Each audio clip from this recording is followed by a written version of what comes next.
It's truly an honor for me to accept this award on behalf of Peter Munk. And I can tell you that Peter was very proud and he was thrilled, actually, when he was notified that he'd be receiving it. When the Northern Miner called about several months ago, at that time Peter knew he wouldn't be able to travel here to accept the award on his behalf. So you can imagine how proud I was when he called me to ask if I would accept it for him.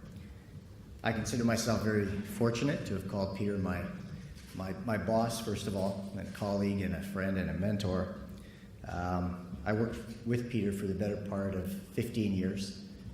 I think it's probably fair to say for the first 5 or 6 of those he thought I worked in the photocopier room, but in fact it's funny, but he was always very polite about that. He would joke about it just before the holidays. In fact, we were kind of talking about stuff, and I reminded him about that, and he said, yeah, it's true, I did think that. He said, and don't forget, you can still go back there pretty quickly, so be careful.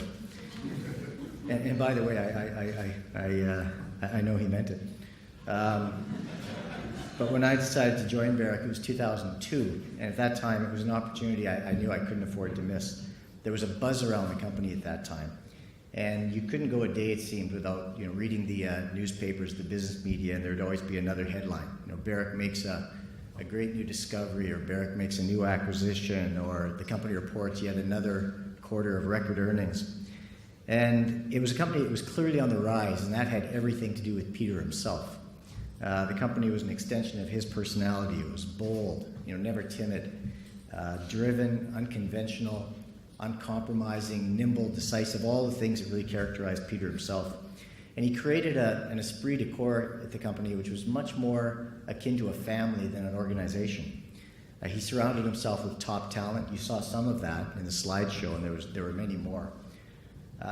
Roles in the company were well-defined and understood, and he created an owner's culture. These people, these were not managers or caretakers. They were all in all the time, and that was a reflection of Peter. From a standing start in the 80s, as the slideshow indicated, they propelled Barrick into the world's largest gold miner in a period of about 25 years, which is really remarkable when you think of it. From a business perspective, Barrick was Peter's crowning achievement, and he was absolutely devoted to the company.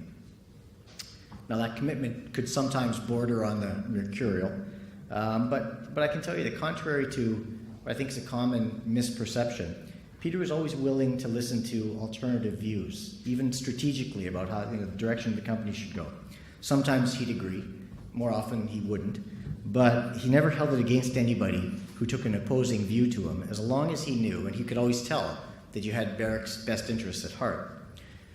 I can say one thing, though, that he didn't have much patience for anybody, particularly anybody who presented at a Barrick board meeting who wasn't well prepared.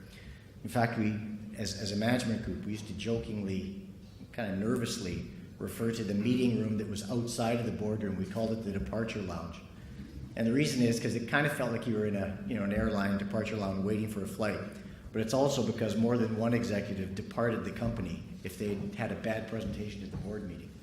So it was kind of legendary that way. But having said that, the rules of engagement were always very clear. They were well understood. And for Peter, it was about having people around him that were doing their very best and committed to the company. His passion for Barrick was maybe most evident at our annual general meetings. We had our AGM yesterday, in fact, and of course he was very much missed. But his speeches were legendary. He'd always come, he had a brown leather folder, and it would be stuffed full of handwritten notes. He'd come to the podium, set down the leather folder, never refer to it. He'd say, I'm going to talk for 5 minutes, and he'd thunder on for 45 minutes, never look down. And but nobody ever complained. He had a gift. I think Peter's probably the most compelling speaker I've ever heard. In those days, you could almost, if you watched our share price, you could watch it move up as Peter was delivering his remarks at the podium. It's a funny anecdote. Yesterday, our communications director was telling me a story about how years ago, when Peter particularly did investor presentations, he had a habit of, as he was delivering his remarks, he'd be pretty passionate, and he'd be pounding on the podium, usually glasses in one hand, and made a fist out of the other, and he'd be banging away. And it could be quite jarring, particularly for people in the front, as he was, pounding by the microphone. And so he never knew this, but the communications guys actually created a styrofoam pad, and before Peter spoke, they put it on the podium, and he never knew this. And he said for years, guys like Bob Smith and the communications guys would always have a running bet, when's Peter going to figure this out? And he never did. But until one of his last interviews, this happened, I think it was sometime last year, he was told about it. And the interviewer asked him to respond. And his response, and I'm going to quote, was, he says, "I bet those expletive starts with a B would have done that," he said. "But I believed in what I was saying. I believed in Barrick, and I'll always believe in Barrick." And he did. Peter was felt just as at home in a room full of presidents and prime ministers as he did in a room full of miners, and he was revered by both. If you go around to virtually any mine in the Barrick family today, you'll find handwritten notes from Peter. They will have met somebody in passing and sent a note, and they're always very prominently displayed, and they're highly valued, and that's the esteem with which Peter was held around the company. And that extended beyond Barrick as well. His network of contacts and friends, it was just remarkable. He had a Rolodex that any head of state would be envious about. It spanned royalty, business icons, politicians, celebrities, you name it. And for us, it was available to us 24/7, 365 days of the year, if you needed anybody to advance Barrick's interests. Time zones and geography never constrained him. Once you were in his circle, you were in it for life, and you were on call for life if it had to do with Barrick. In fact, another story, Peter's longtime assistant was telling a story about when she first joined, and Peter was going into a meeting, I think him and Bob Smith and some other guys, and Peter hated distractions. So if he was in a meeting, God help you if you distracted him for any reason. So going in, he told Sheila, was her name, not to be distracted, we're in here, and please don't let anybody bother us. Well, 15 minutes in, what happens? Phone rings, and it's the Prime Minister's office. And Brian Mulroney was the serving Prime Minister at the time, so poor Sheila's thinking, what do we do? 5 minutes in, but it's the Prime Minister. So she gingerly knocks on the door and opens it. There's Peter, and he kind of scowls, looking above his glasses like he used to, is intimidating, that look. So she goes, Mr. Munk, I'm sorry to interrupt you, but it's the Prime Minister on the line. So Peter pauses for a second, he looks up and he goes, which one? Which was pretty typical, actually. But it was, such was Peter's gravitational pull. Everybody who knew him wanted to be around him all the time.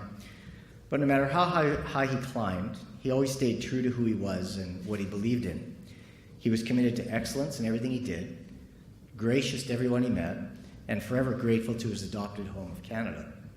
And he believed fervently in giving back, whether it was on a grand scale, like the $100 million personal donation that he and Melanie gave to the University Health Network in October. It's the biggest donation ever to a Canadian hospital. Or the thousands of scholarships funded by Barrick over time. Peter made a meaningful difference to a countless number of lives. And through those lives, and the thousands of lives those people will touch, Peter's magnificent legacy will not only live on, but it will continue to grow. So I could go on and on, but Peter hated long tributes to him.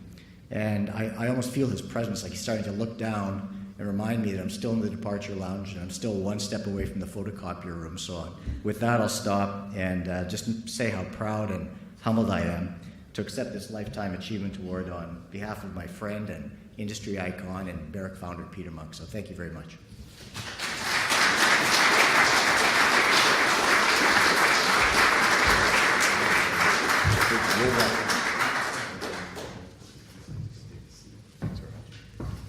Thank you, Kelvin, for those very sound words. I'd also like to point people to the fact that the Northern Miner edition that we've brought with us here has a really well-written piece by senior staff reporter Trish Saywell that goes through all of Peter's life, and there's a nice contribution from Steve Daddles that worked with Peter throughout his career as well. So if you haven't read those stories, definitely encourage you to do just that. Now I'd like to invite up to the table Carey MacRury, who is a senior precious metals analyst for Canaccord. Carey is going to have a conversation with Kelvin, about Barrick and about wherever you want to take it, Carey, so please.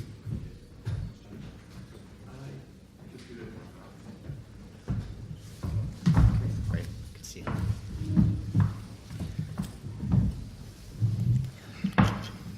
Go easy, Carey. I had to deal with a bunch of protesters yesterday at our AGM, so hopefully you'll be a little softer. problem. So maybe I'd start off just to set the context. I mean, clearly, Barrick's had a huge transformation over the past 3-4 years. You know, you've paid down a lot of debt, you've cut costs. I think you've gone from 20 plus mines to about 12. So maybe you could just talk a little bit about, you know, the accomplishments you've made. You know, it must have been a tough process, and, you know, as a smaller company now, is it easier to manage the business? Well, thank you. Well, first of all, thank you again for letting me, or inviting me to be here. Well, boy, going backwards, does it feel easier to run the business? Not really. It's a challenge. I think if you have one mine or 12 or 20, the challenges are all just a little different. But you're right. I mean, we have streamlined the business a lot over the last 3 years, and we are focused on more of our core mines, the longer life, kind of high quality, lower cost mines with better margin, particularly in the Americas. And so that process has gone well. Part of our focus has been on debt reduction, and you're accurate. We started 2015 with $13.1 billion in debt. We ended this quarter at 6.4 in total debt, with $2.4 billion of cash on the balance sheet. So our net debt's about $4 billion. So we're pleased with how we've been able to manage that down. And in addition to improving the balance sheet, our liquidity is such that we only have $100 million due now before 2020, and more than 75% of our debt's very long dated, post 2032. So we've kind of turned the corner. We feel quite good about that. Assets are performing really well. I think you can expect to see continual focus, particularly in Nevada. We've got 3 projects, organic projects, that are underway right now in Nevada, and so that's going to continue on for us. As we reduced the portfolio, we also shifted, as I think you may be aware, to a decentralized operating model, and we could only do that by streamlining the portfolio. So, in essence, what we've done is we have a much smaller, tighter head office. We removed the layer between the head office and the operating mines, and we've put the authority and kind of autonomy to run the mines with the GMs, and that's going well. Okay, I don't want to dwell on the past, but I'm going to again go back 5 years or so, and it wasn't just Barrick. A lot of the seniors, got in trouble with too much debt, and costs had escalated quite a bit in the last cycle. I guess my question, I get a lot of time from generalists is, what are the key lessons learned, particularly for Barrick, and do you think it'll be different over the next cycle? Yeah, well, I think the key fundamental lesson was to be careful with the balance sheet. Barrick always had for years. It was the only A-rated balance sheet in the industry. And we made a misstep in 2010 when we used all debt to make an acquisition that at the time was, in fairness, we overpaid, number one, and we used all debt instead of equity like we had historically, and so valuable lesson there.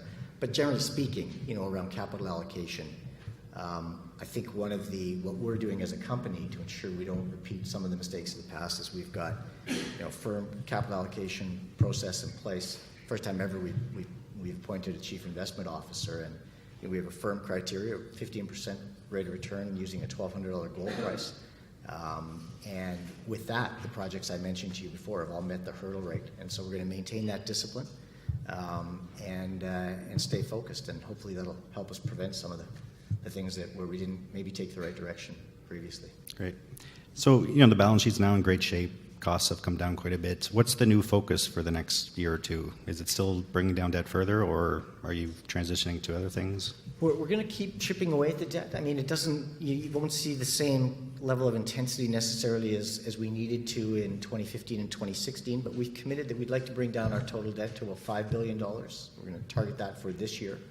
We announced with our results yesterday that we won't use acquisition sales to further reduce our debt.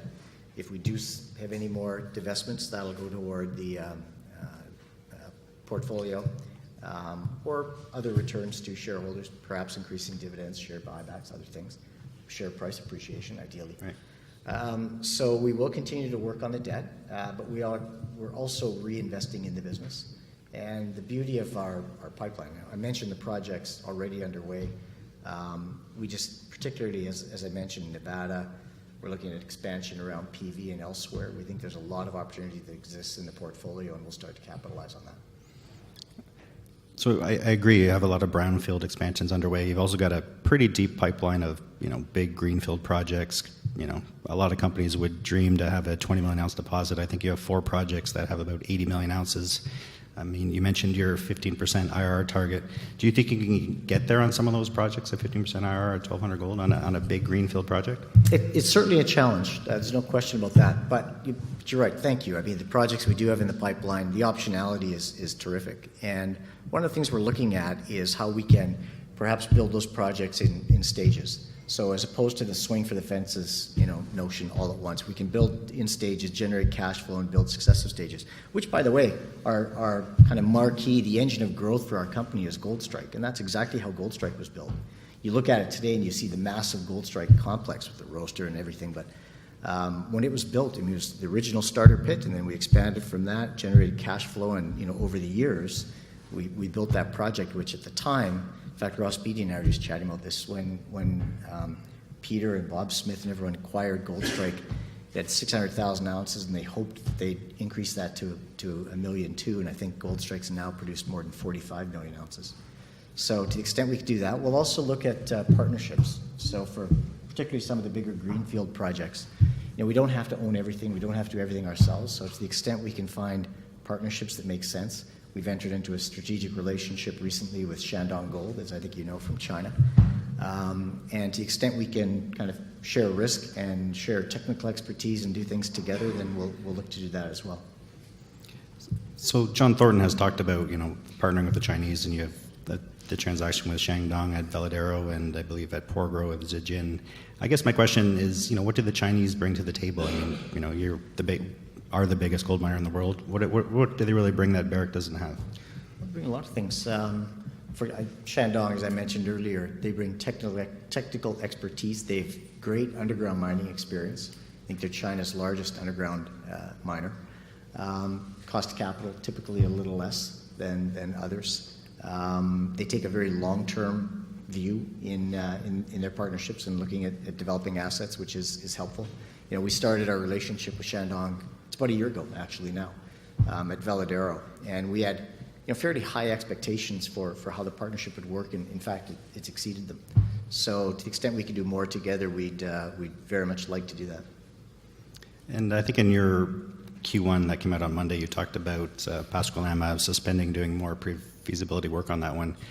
Again, you've got a bunch of really big projects. If they don't meet your IRR, would you consider, selling them, or would you wait for a better point in the cycle to reconsider some of these?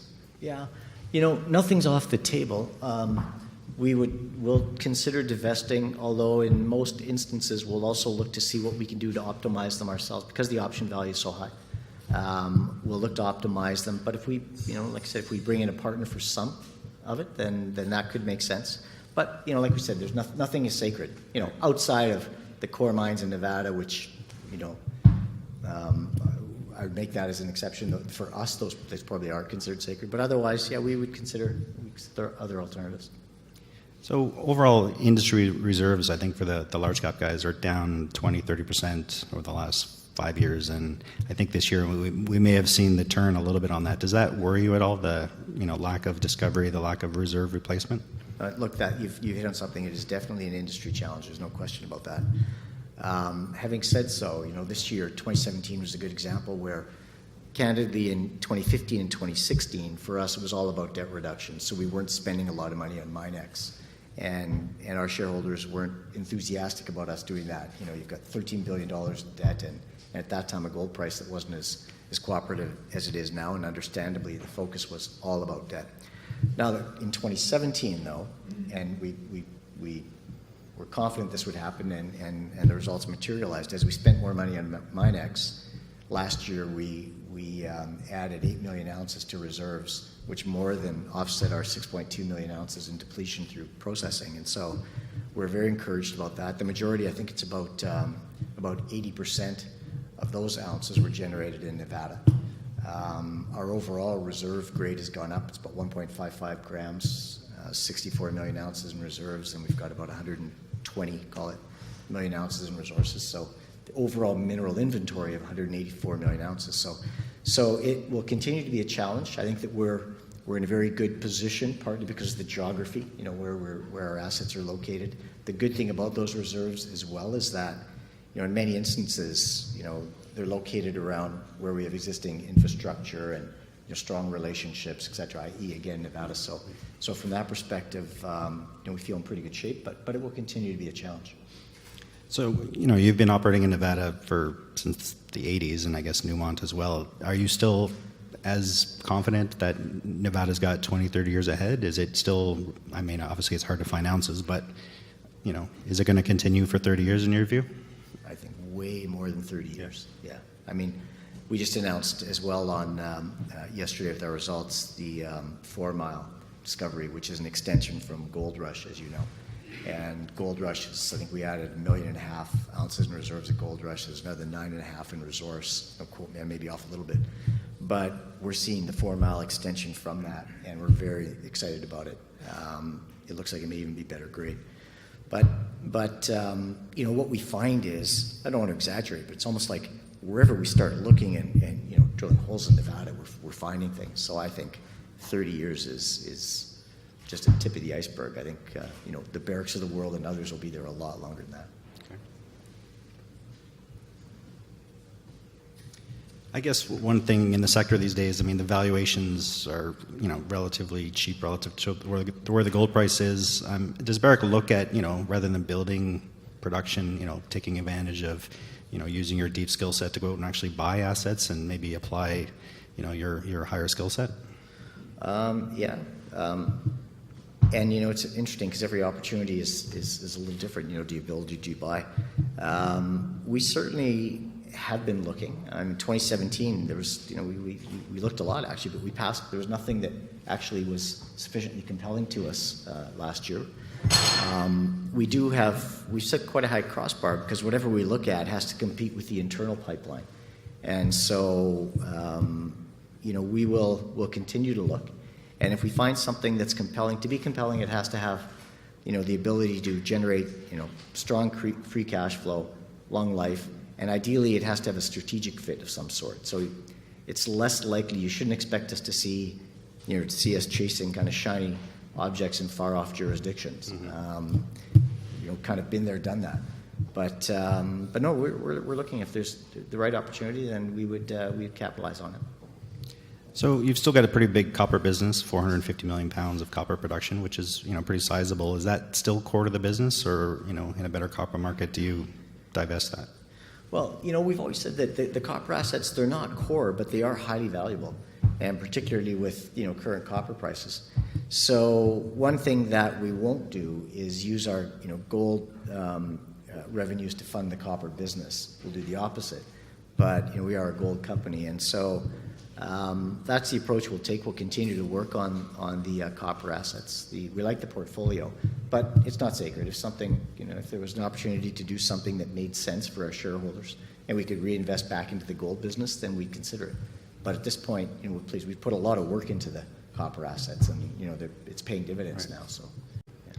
Okay, John Thorne also talked about philosophically of getting to zero debt. Is that realistic for a company of your size? 15-odd billion market cap. Obviously, it's a capital-intensive business. Do you want to finance 100% of cash flow, or how do you think about that going forward? Yeah, I think that, as I indicated, our target is to get to $5 billion in total debt for now. We'll chip away and get to there, and then we'll wait for a bit.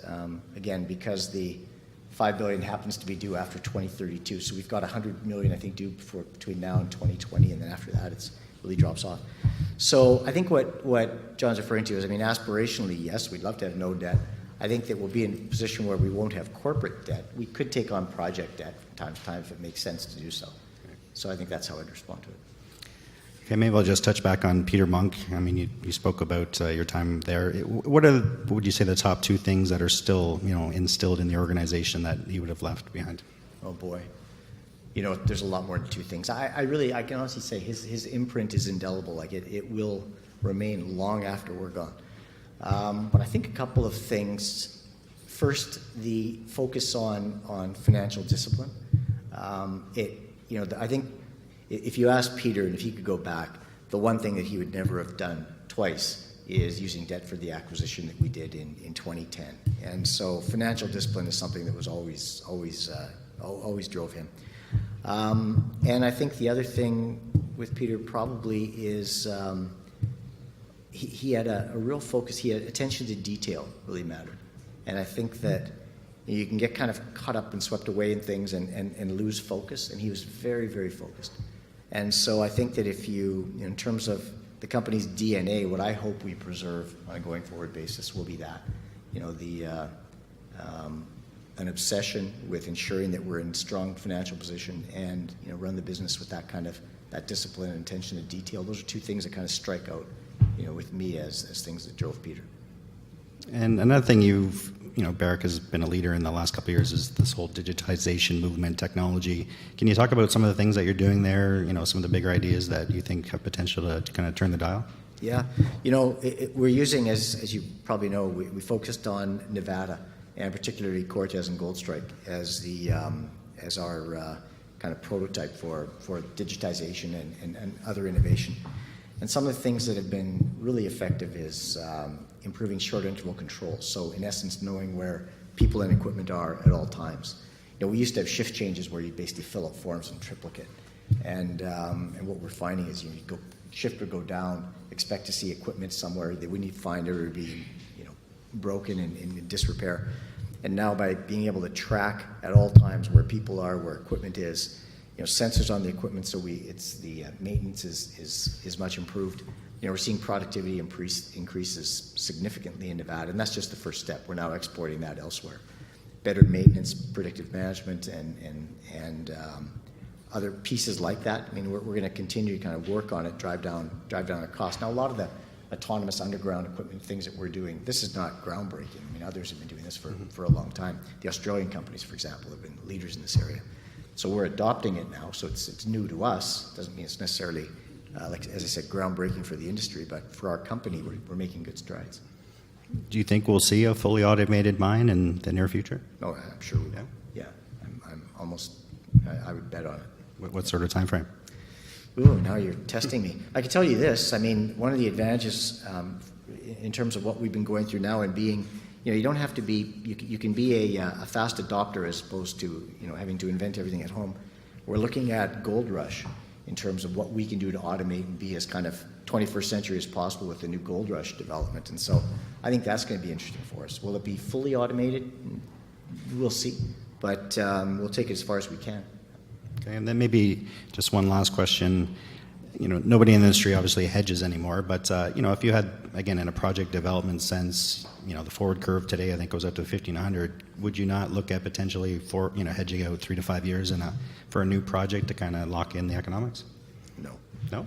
No. We've been there, learned our lesson on hedging. Look, I get it. If you're if you're a smaller company, you've got one asset or two assets or a single project, a project hedge to make sure that you don't get caught in a falling commodity price. I completely get that and understand. I think it's a great idea. From our perspective, our balance sheet's strong. We wouldn't need to hedge to build. The 4 projects I talked about at $1,200 gold, we'll build those all out of cash flow. And so no, we wouldn't hedge on a project or hedge overall. But it's not saying I don't understand why other companies would, and I think it makes a lot of sense in other circumstances. But no, I'll go on the record to say that Barrick's not going to be hedging. Actually, I'm going to sneak in one more question. A lot of the seniors now, it seems that flat is the new up. Does growth matter anymore? Well, I think it matters. I think it's always mattered. There was a point in time when, as we came out of the last cycle, and a lot of companies were caught with large capital projects and capital overruns, and there was a sentiment then that don't talk to us about growth because really that means overspending on projects. I think well-managed projects and growth within that context is essential. It's the only way the business is going to survive. So I do think it's important, and I think measured, steady, kind of sure and steady and reliable growth is what matters. Okay, great. Thank you. You're welcome. Thank you.